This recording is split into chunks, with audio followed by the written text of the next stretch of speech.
Welcome, everywhere. everyone.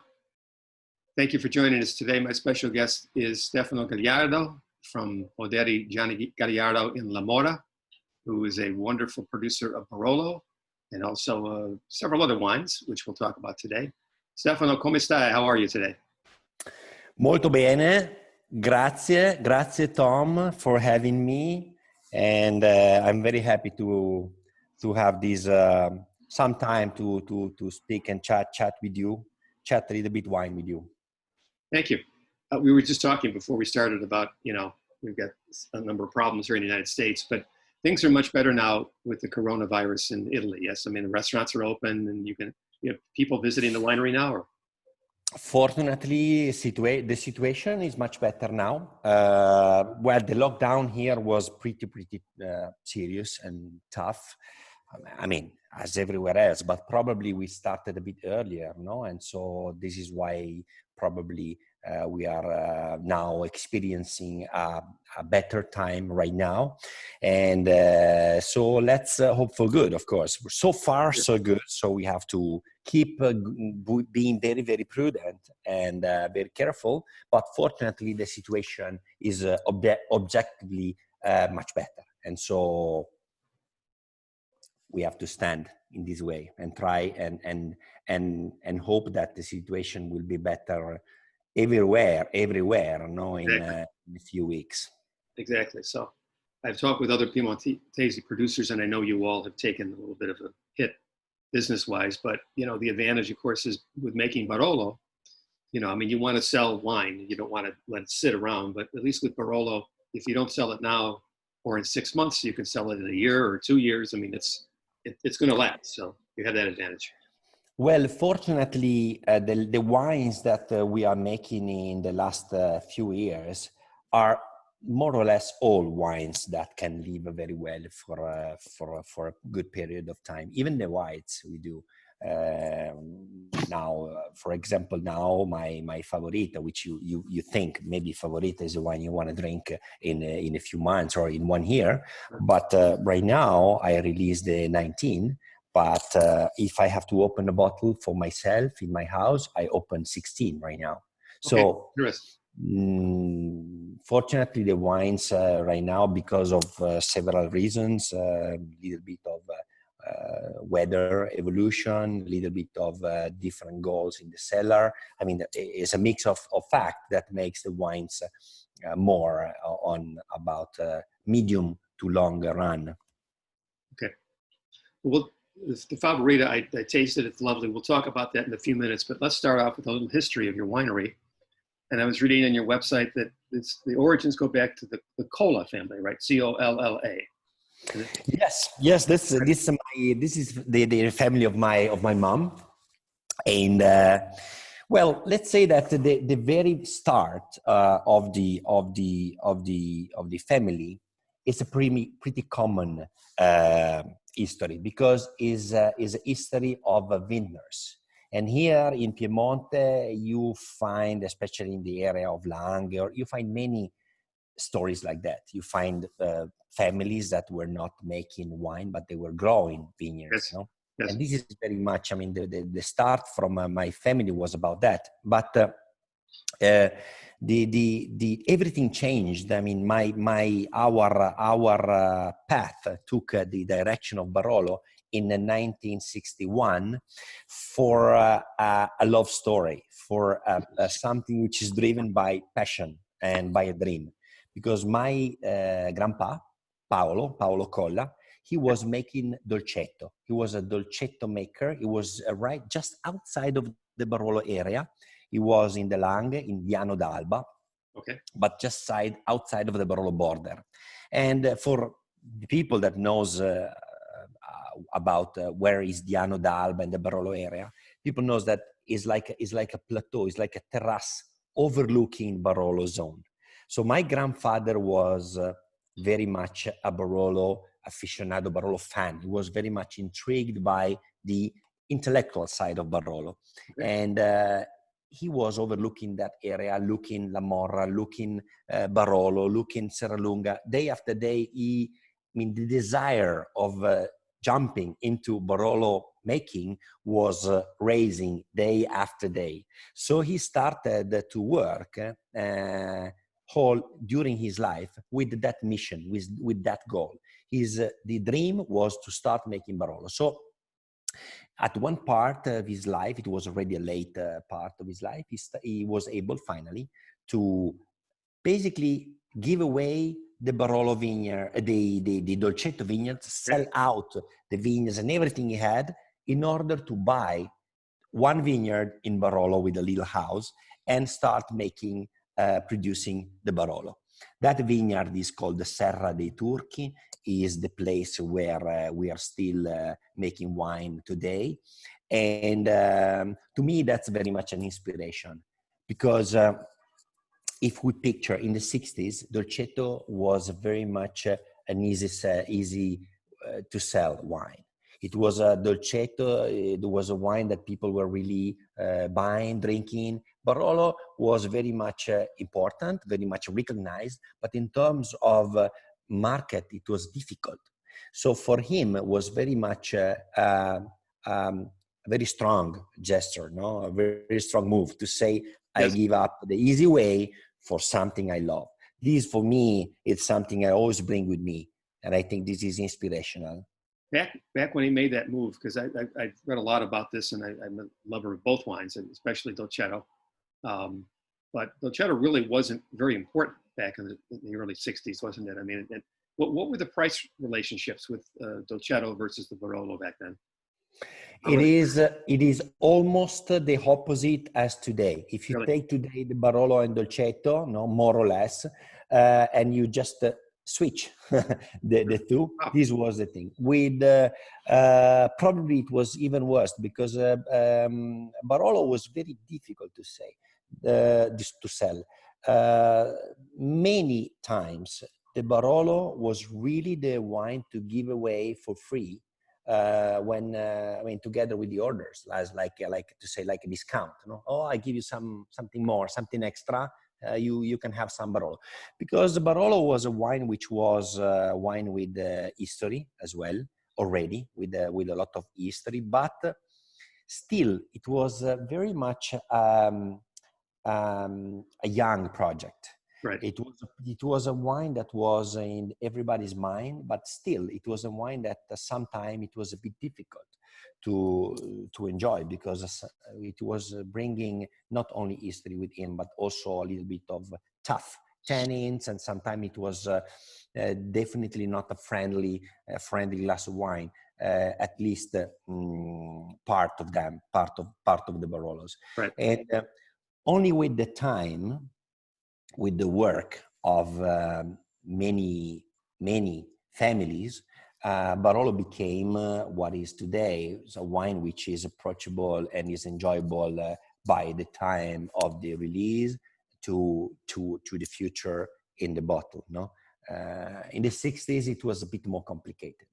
Because of that, people were a bit scared to buy bottles of Barolo. It was something to respect very much, but never open. There was never the right time. Barolo, wow, good. It's for the big occasion. It's too big. Right. It's very big wine. Maybe very important, very noble. Maybe too noble, too difficult. That was the time, right? So fortunately, many things changed since then. Yes, with not only the wines, but also with just the image and the relative wealth of the natives and their marketing and their work. So I'm just amazed to hear that statement from you about, when someone placed an order back in the 60s, it was like, okay, we'll add some Barolo onto the order. I mean, definitely talk about a different world back then. So yeah, this is very much what was happening. No jokes. That was really the real life. Yeah. Now, more on the history. It's Paolo Cola passed away in 1981, correct? And then yes. It was your father took over the winery? Well, my father joined, of course, first of all, he joins the family, no? So when he got married, he came to live in the La Morra, because in La Morra is winery, and also it used to be home, no? And so he came. And you know what happens in the families still today, even more in the past. You start to give a hand on the Sunday, and then maybe also the Saturday, and then after and then little by little you get trapped into the family activity. Working every day, right? And this is just what happened. So my grandfather was, in my opinion, a great vintner and a great winemaker. But he had no very much big ambitions to make a bottling, to have his name on the bottle. That was not very much part of the design. The design for him was about making the Barolo. That's it. That was his. Right. So when my father started to give a hand, so of course my grandpa felt a little bit more comfortable in saying, okay, maybe now I have help and we can really do one more step. And so in the mid 70s, they started to bottle the wines, and they started to go little by little on the market. And this was my father came in the 72 in the area. So after 3-4 years, it was already helping my grandpa, and basically the winery little by little started to do his part. But for many years, the winery still had my grandpa name. So then my winery was called Paolo Colla, Casa Vinicola Paolo Colla. This was until 1986. In 1986, my brother Paolo was born. So we started to be 3 brothers plus my father, all of us named Gagliardo. The winery started to be a bit more around. And so my father thought that it was the right time to decide. He said, now or never. So, and he said, okay, maybe now it's time to give the Gagliardo name and to find our own way. And this is something that happened, in fact, in 1986. And I read that he at that point in the 70s and the 80s, there was a lot of movement with the Barolo boys, and they wanted to use barriques. And your father said, "No, I don't want to use the small barrels. I want to." He was. I want to go with larger oak. You know, my father about that, and not only about that, about many things. He was always on his own, so he never wanted to take part of one group or the other. So he wanted to be his own. No, I mean, this is. I think this goes very much deep into the character, into the soul of the person. No? And I think my father never wanted to be part of a party. No? And so also about that, it was very natural for him to try to be part of the understanding of how the Barolo could evolve in better, but he was trying to use to know 700, 1,000 liters. So it was like a mid-sized. It was not completely a steady traditional producer with no opening to any evolution. But at the same time, he was not very much, he never really married the idea of the modern Barolo at that time. It was always a little bit like surfing in that way. And I put up a photo here.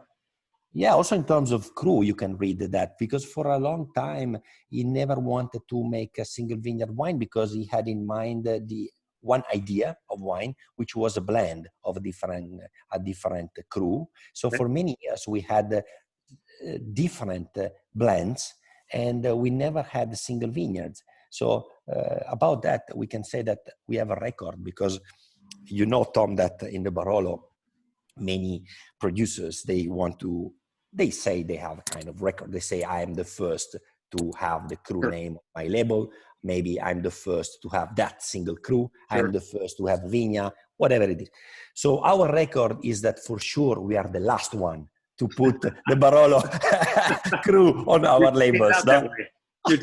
You're very unique that way. We're the last. It's like that. It's how we are. It's our roots. Is our path. Right. Tell us about the photo we're looking at here. Yeah. Yes. So, and you see our three brothers.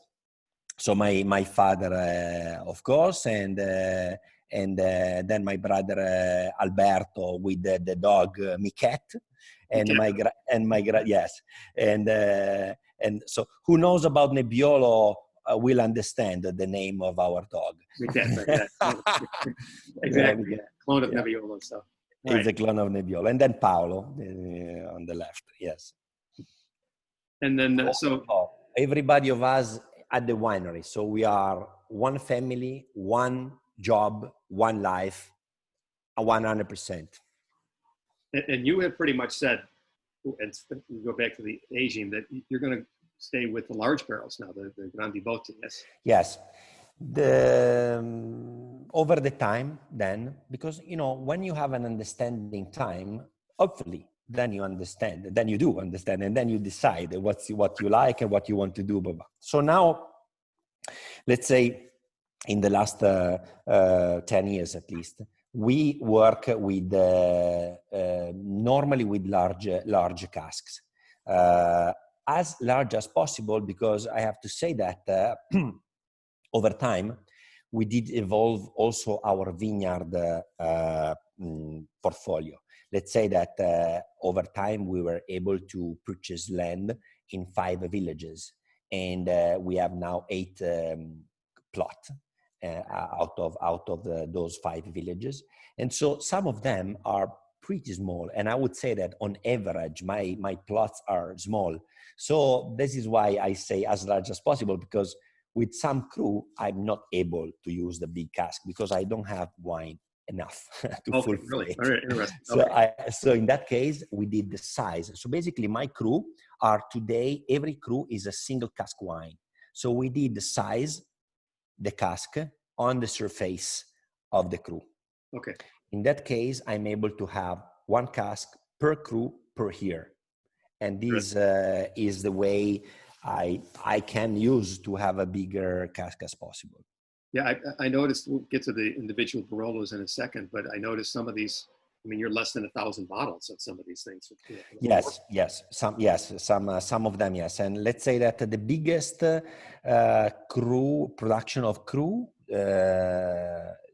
biggest we have to see, it's big. Right. For you. So big. It's 3,300 bottles. Wow. No? Total. And this is Castelletto. And the smallest one is a Serra dei Turchi, which is basically the non-existing wine, because it's like 180 magnums, all of them made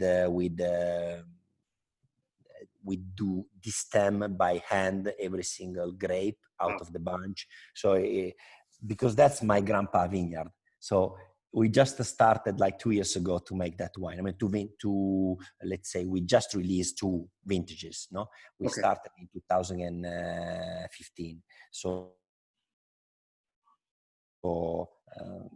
it's something that so far we kept mostly for us and for our friends. So it's a very small production. But I thought I really needed to do something special out of that plot to honor that move, what my grandpa did in the 61. So for a long time I couldn't, because my vineyard was not old enough, because we did replant that vineyard in 1995.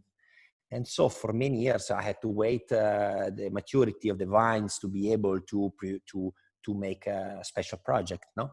And then when the vineyard started to be 20 years old in 2015, so it was already the time to start selecting a few plants, and out of them took the small bunches and then destem by hand and see what we could do.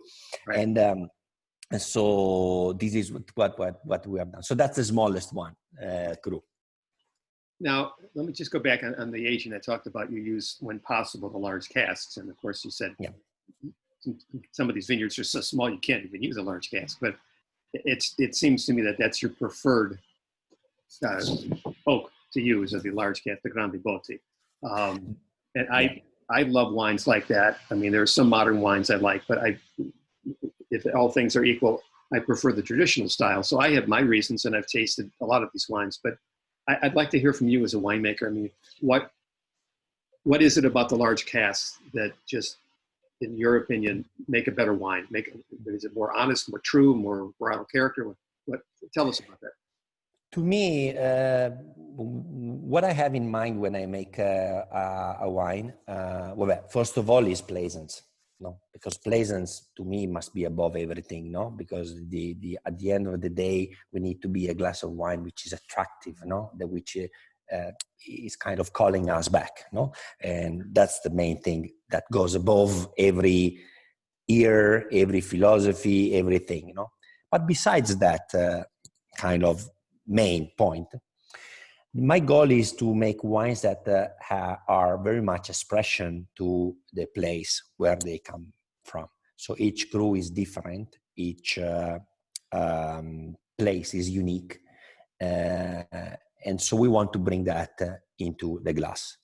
The large cask is much more respectful to that, because the large cask doesn't cover this character, doesn't add anything, or at least adds much less to the original flavors of the wine. Okay. And makes a wine that to me is much more precise and much more ethereal, much more punctual in the nose, which is very much what we look for. What I personally hate is that what I call the blanket on the flavors, which the small barrels gives. No? Okay. Right. But of course, this goes to very much to personal taste. But to me, the beauty of Barolo is the flavors, no? Is the nose that can bring you far away, no? And so we do have a great character in each place, so we need very much to be careful to bring them into the glass. We don't have to add anything. We just need to respect what we have, which is a grapefruit. Right. Excellent. Yeah, thank you. And I have a friend who does tours. He's back doing them again now, and we'll do journalists from different countries. And he says that, he's been doing this for 15 years now. And he says every time he goes to particular producers, he sees maybe just one less barrique. And it's like compared to 10 years ago, there's much fewer barriques. And he just thinks that's a nice trend. And it seems like that's the trend across the zone. Well, I think that this may be read as a trend, as a fashion trend, as to say, because in the wine, we do live also these kind of things, no? And one time now everybody wants to make elegant wines, no? For example, now you ask everybody, what's your style? Oh, elegant, right? So maybe right. Everybody. Yes. So right. Yeah. So yeah. It's like that. So we do have to live also with these kind of things, waves. Let's call them. But I believe that in Barolo the situation is a bit different, because I always think that Barolo is a young project with history. Because if you read to the history of the Barolo, I think that you really see that there is, let's say, there are many steps that Barolo has taken into what it may be a maturity of the project Barolo, no? Because when I was talking about the Barolo from the 60s and 70s, Barolo producers had no clue about wines of the world. We were all ignorant people here. So it was just about crushing grapes with no idea about a goal, about our identity, about the difference that we have, that our area provides versus other areas. It was very much blind way to make wine in the very most, of course, if you take away few exceptions, which were already existing, of course, but as a general picture, no? So over time, we went to this time that this period, which you said about the modern, the traditional, that was to me nothing else than a way to evolve, to understand, to search for the real contemporary way to express Barolo. And then that's over, no? That's over again. And I think that today, all of the people in their own way, each one in his own way, have a very common goal. And the common goal is to bring the cru character into the glass. So the big casks helps that.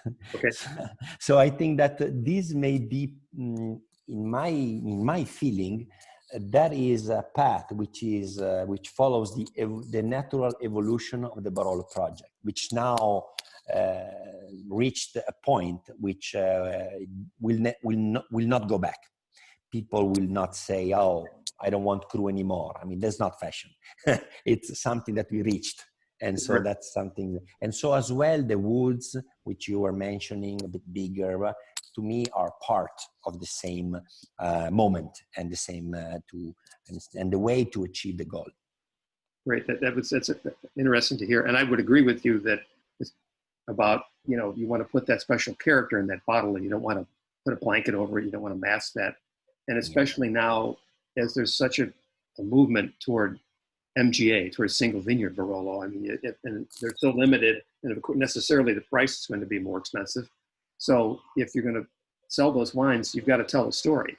And if you mask it with that blanket, like you said, with the small oak, nobody's going to be able to tell the difference between Lazzarito and Castelletto or Bernate or Cerrecchio or Canubi, whatever it may be.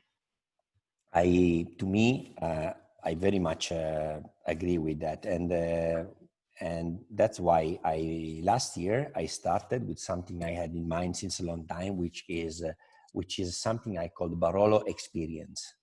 Barolo experience is a simple mixed case of wines. Okay. But what I have in mind is to put together in the same box different cru from the same vintage, right, with a map of the area and with the little arrow that shows where each wine is from on the area.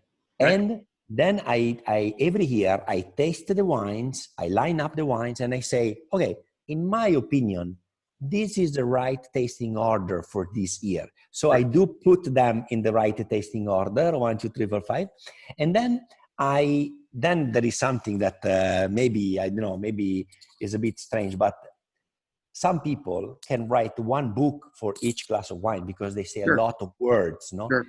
My challenge is opposite, is to say, how can I try to synthesize, to simplify the message of a wine? So if I have I taste the wine, I close my eyes, and I have to say one word, one single word. So every year I write that word on the cru. So that case to me is the Barolo experience, because as you said, the Barolo is about differences, is about uniqueness, is about the single vineyards, which really can provide huge, great, very interesting, brain-taking differences. So that's for me. That's why I decided to make this experience. That's the way to me to ideally enjoy Barolo.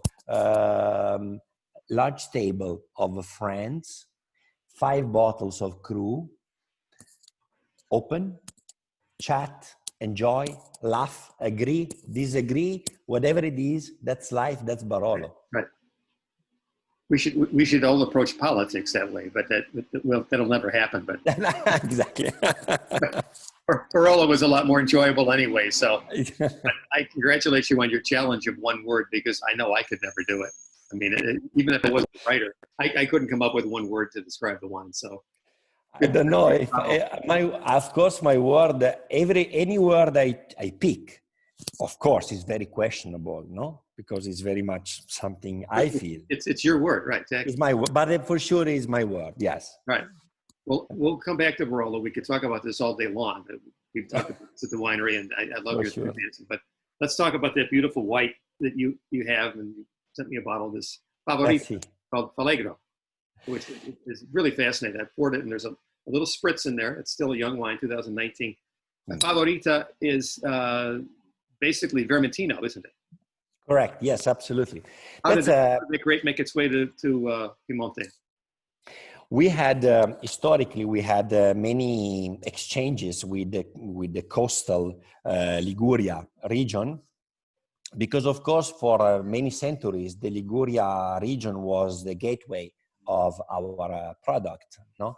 And at the same time, Liguria, being a region with, which doesn't have a lot of land to grow, needed as well something from Piemonte. So we always had these exchange, and we had over time developed some streets that are called the Strade del Sale, so the salt streets. Okay.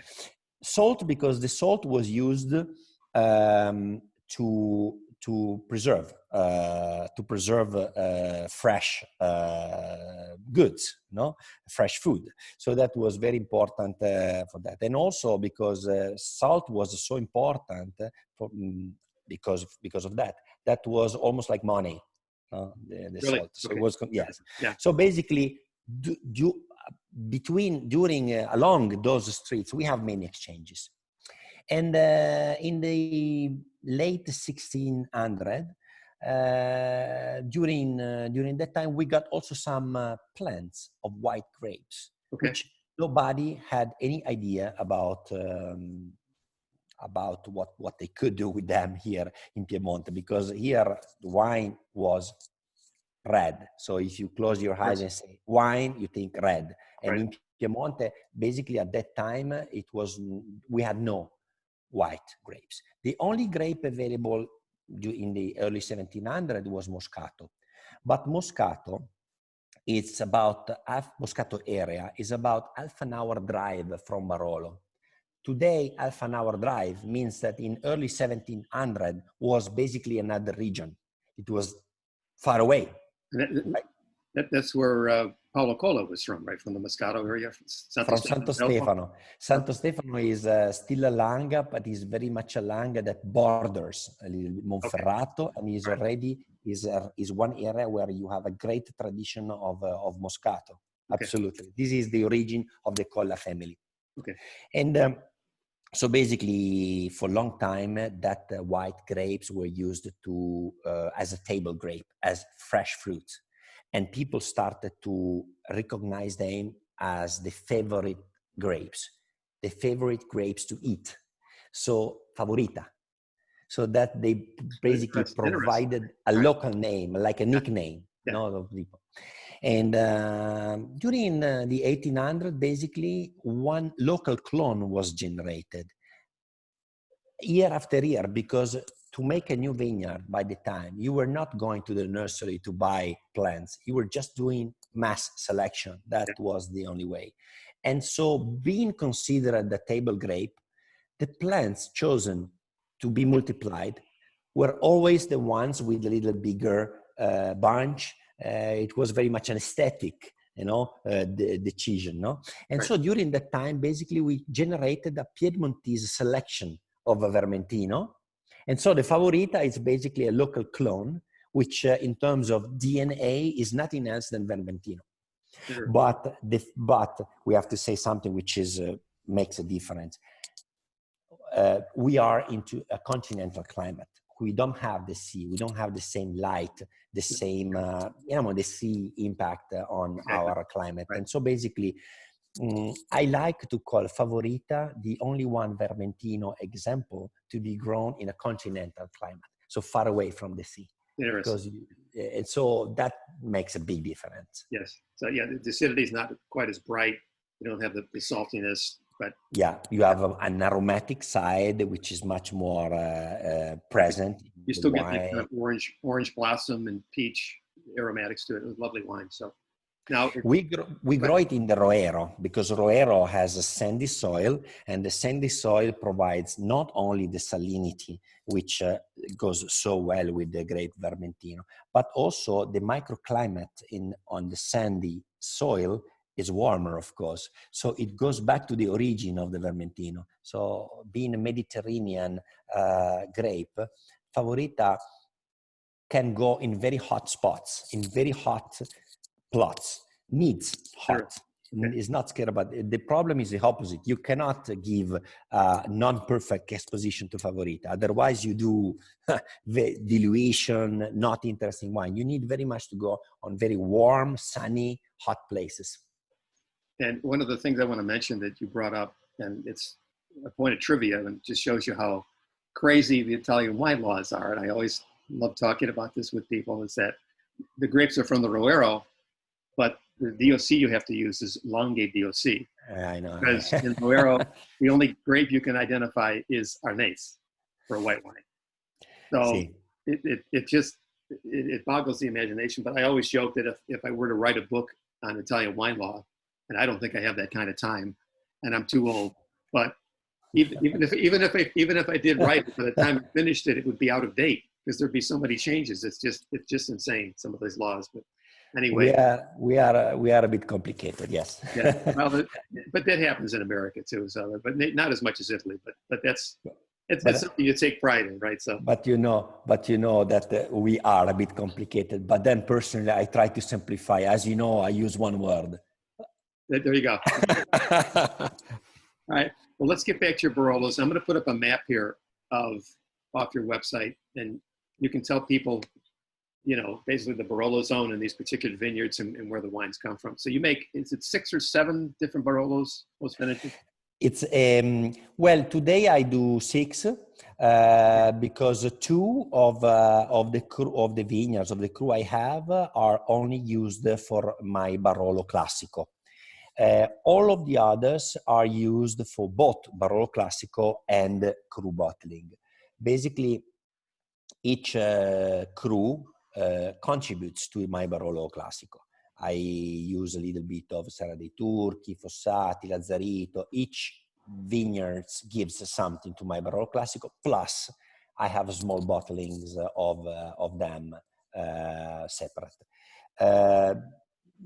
Let's say that you can see the Barolo. Our crew are located from very up top north area of the Barolo zone down to very much south, and we do cover most of the soils of the characters of the Barolo. No?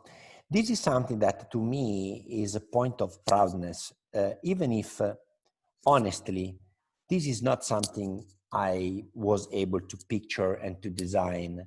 This is something that just happened, because when you are a family of Barolo in the 80s and early 90s, and you want to expand your vineyards and you want new crew, I mean, it's not easy. You don't find the vineyards wherever you want. Maybe you want to buy 100% of your vineyards in one village, okay, but maybe if you wait 1 or 2 generations, you are able to do that. Otherwise, you need to be open-minded and really, consider opportunities as they come.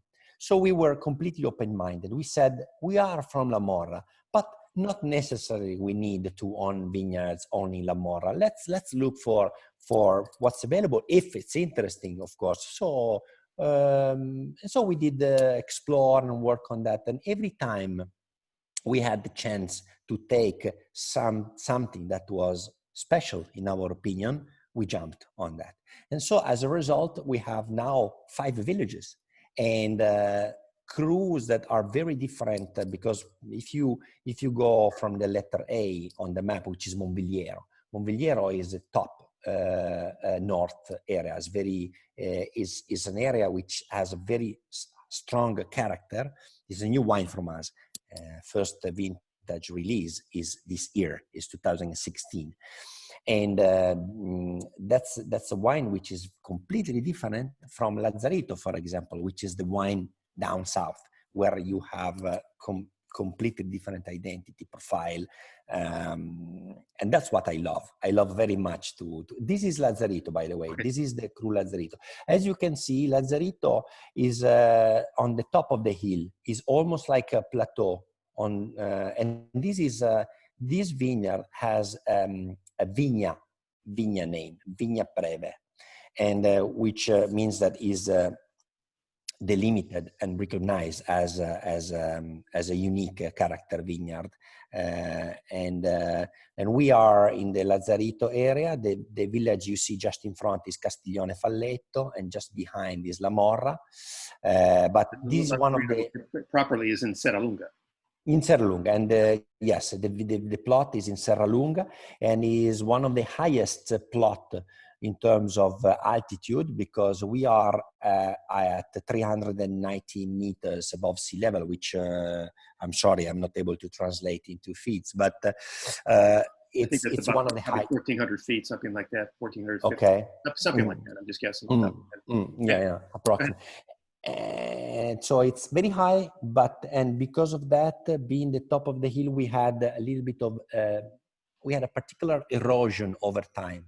So we don't have much soil. We have only 2 feet, 60 centimeters, 2 feet of soil, and then we have a sandstone, arenarie di Diano. So it's sandstone which provides a lot of grip character to this wine. So Lazzarito is a very, very peculiar place. And this is, you said, how many years have you been making this? Is this your first one or not? No, Lazzarito, we started with this vineyard in the 90s. 1990 was the first year, but then we went with the name on the label, as I was telling you earlier, very late. So the first time we put the name Lazzarito was 2013 vintage. Okay. So, well, I have the 2016 here, which is the current release of all your Barolo. Yeah. And the wine is amazingly so approachable, so delicious right now. I mean, complimente, but grazie molto. A little bit about this vintage in general, because I've been tasting many Barolo for a good 15, 20 years now. And you know, every vintage is different. And people say, you know, this is the greatest, that's the greatest. This certainly ranks up as one of the great vintages for me in the last 20 years. Not because it's the most intense, it's because it's the most aromatic and the most approachable and the most delicious right now. And yet they have the structure to age for quite a while. So what was it about that year? It was the perfect thing, you know, when everything goes in the right place like that, you know, but so naturally, you know. It was the year that I remember exactly the feeling, you know, when we made the 2015. I mean, every 10 years, normally, we have one vintage which we say, oh, we made it. I mean, we made the year, no, of this decade. And I remember that when we made the 2015 with very young wines, me, but not only me, we were convinced to that 15 was the vintage of the decade. We're so happy and everything. And then 16, month after month, it became a vintage that was just going into perfection. No, perfection. It was. We had the right amount of water, the right amount of heat in the summer, which is very important for the Nebbiolo. We had the time to pick the grapes with much time and care, with no rush during picking. So we could very much made our selections at best. So it was the year where making wine, it was pretty easy. I mean, if you make a round wine in 2016, I think you may reconsider maybe about your job. Yeah, right. Because it's very much a top vintage. And I think it's a vintage which is already very approachable today, but I never say that you have to wait to drink Barolo in general. Because I always, also my palate is very much about young wines. This is what I do every day. So I'm never scared about too young Barolo, no? With the 2016, probably, this is the time when I say, well, okay, maybe if you wait 1 or 2 years, why not? I mean, that would be, even if you like young wines, 16 is such a grand vintage, which you may probably decide to wait a little bit. No big deal. I mean, if you drink now, because they are already very enjoyable. But I mean, when you have lots of things going on, maybe is a wine that deserves a little bit of cellaring, no? That would be just better. Well, two thoughts on that from on my own. Number one, I think you will agree with me, and most producers do, that we constantly need to get new consumers involved in Barolo, and especially in America, many people are used to drinking, New World wines, especially from Napa Valley, and they're very forward and ripe. And all of a sudden, they try a Barolo, and it's very different. So certainly, the Barolos today, compared to back in the '60s and '70s and '80s, are much more approachable. And then you have a vintage like 2016.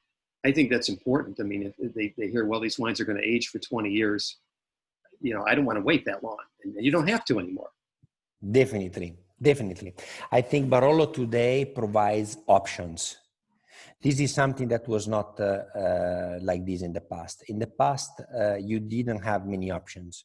For Barolo, you had to wait. That was the rule. That was the wine. It was a wine to be drunk at least when it was 10 years old. That was the picture, Today, thanks to a mix of factors, you have options.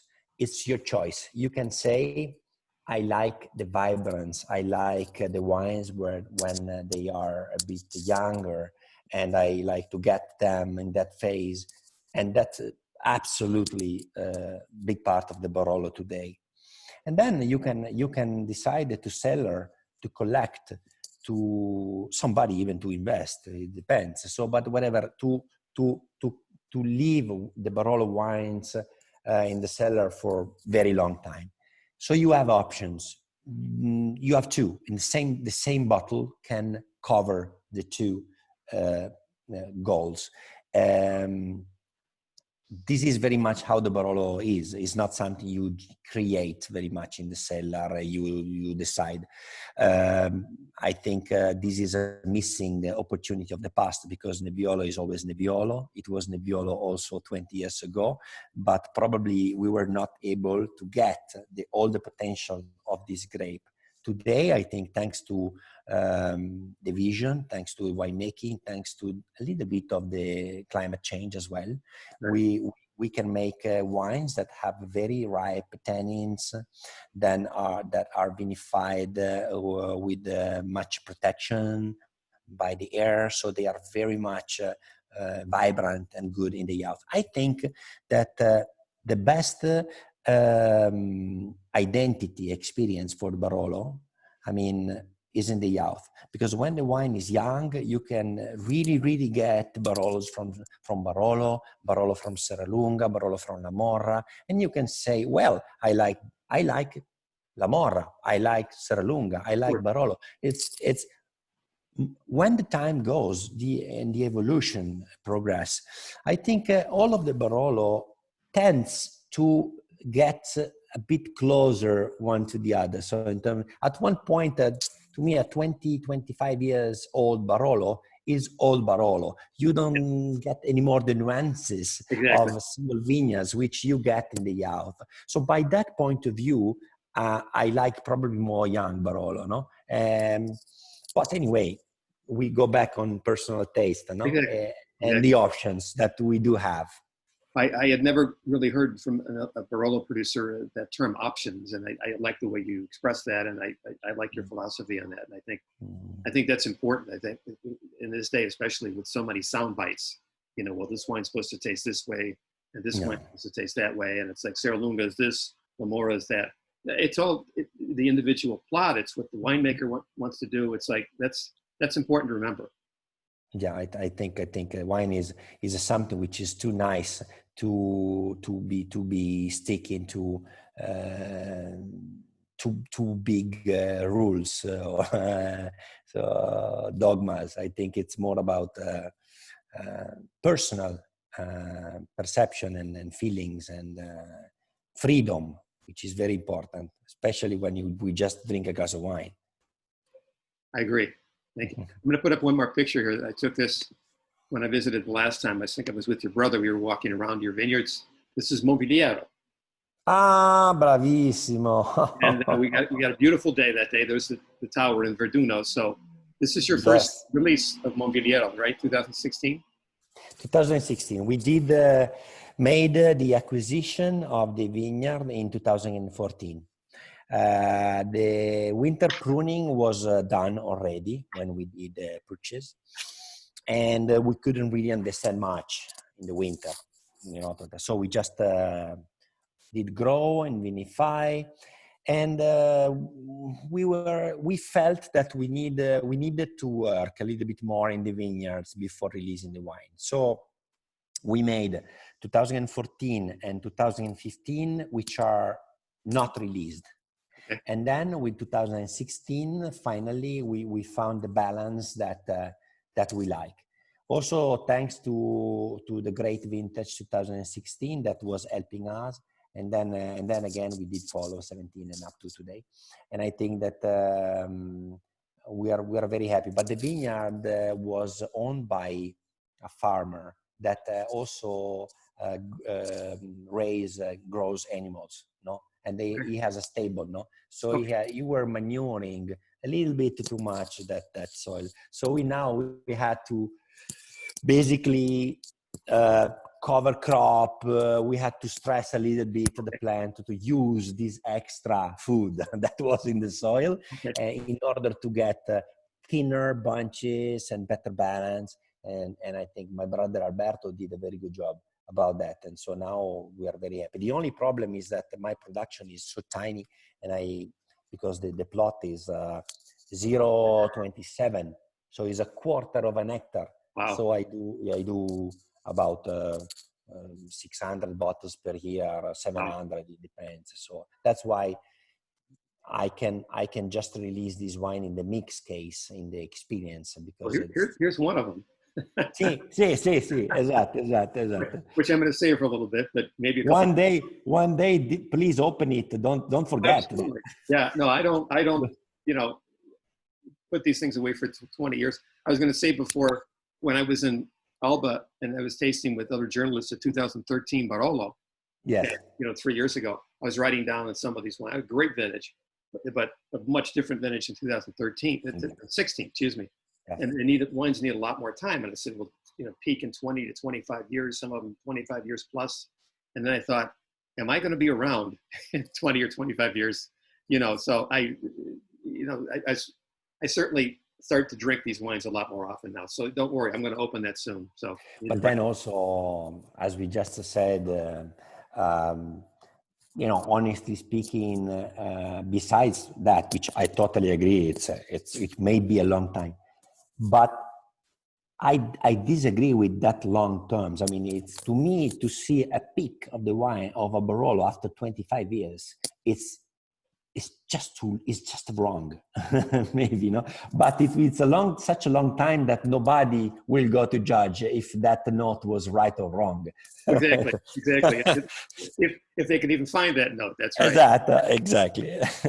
We've got about 6 or 7 minutes left, so let's talk about your recent acquisition of Tenuto Garetto in Agliano Terme, where you make this beautiful Nizza Barbera and also some other wines. So tell us about that.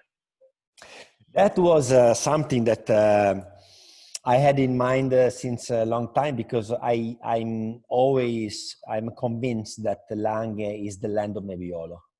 Is the land of Nebbiolo is where the connection between the grape and the place reaches the almost the perfection.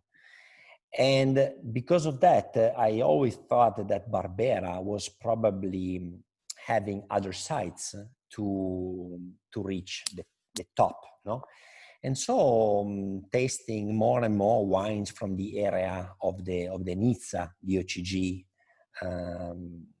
I was basically falling in love with that area, which to me makes Barbera that has a density, a character, a tastiness, no, if I can use this word, very, very unique and very interesting. So we had, at one point, we had the chance to make the acquisition of this winery, which is Tenuta Garetto, which is an independent winery where we have about 10 hectares of vineyards, which surrounds the cellar. And then we have the winemaking, bottling, everything. So it's completely independent. What's good to me in that area, what I found very much good, is the clones and the plants. I found some plants that are very old with a very good clones. A lot of quality in the grapes, lot of potential. The oldest plot we have there was planted in 1928. Wow. And still we have plants there proudly surviving and producing small bunches full of flavors that generates a glass of wine, which to me is unbelievable to obtain in other sites, because in the Nizza area we get close to the magic as we make Barolo in the Barolo area, we make Nizza in that area with Barbera. So there is this perfect connection between a grape variety and an area, to me, which is. Thank you. I put up a picture of the Favana here. This is when I visited with the former proprietor, but it's a beautiful site. It's a small image picture, so it's blown up here. It may not be quite as sharp as it should be, but it's an absolutely beautiful site. And this Fava is just, he's been making it, well, the wine's been made for, I think, more than a decade now. And it's explosive and rich and very ripe. And yet it's so well balanced. It has such great structure to it. That's the difference between a wine like that and just a typical, if I can use that word, the Barbera d'Asti. Oh, absolutely. But what's the current vintage? What's the current vintage on that? Oh, I made the 2016. Now I'm out with the 2016, and we are working on a very solid base. Of course, we have goals there. We wanted to we have our idea of how to evolve that wine, that project, but it will take some time, and we are working on a very solid base. So I'm very happy. Today we just bottled something that is, let's say, complementary or whatever, which is Grignolino, which we found there in the estate, and I was very happy to find Grignolino. Which I love. I remember we went to lunch last year and we had a bottle of your. Oh, right, you're right. We had a few Grignolino, right? Right, and you took two other ones off the wine list, and it was is the name of the restaurant. Bourbon, I think. Bardon is a masterpiece. Right. If people ever go to the Asti area, they have to go there. This is arguably the greatest wine list in Piemonte. Warmly suggested. There is a great restaurant of the area, very traditional, smart, evolved, top quality trattoria, which is a perfect combination. No? And they wheel out the meat tray so that if you want, whether it be carne or chicken or whatever, they'll carve it right in front of you. It's the old-fashioned way. So great. And I remember we were sitting there, and a lot of tourists said, "Well, let's have a Barolo or whatever." And here we were drinking 3 different Grignolino, and I told you, I said, I never felt so Piemontese in my life. It was great. So I always remember that lunch. But I think Grignolino is a very intelligent summer wine. Because Grignolino is a wine which, to me, performs in a better way when it's chilled, when it's lower temperature, and that's why this year I also gave a name to my Grignolino. I called it Giassà. Giassà is a Piedmontese word that means iced, basically. Okay. Yeah. Ghiacciato, iced, because I like very much the idea of a Grignolino, which is an intelligent, complex, intriguing red wine for the summer. Exactly. And by the way, I drink it also in the winter, but anyway. And just for people to see, this is, let me switch the view here, but the wine list from Bardon, and it's in San Marzano Oliveto.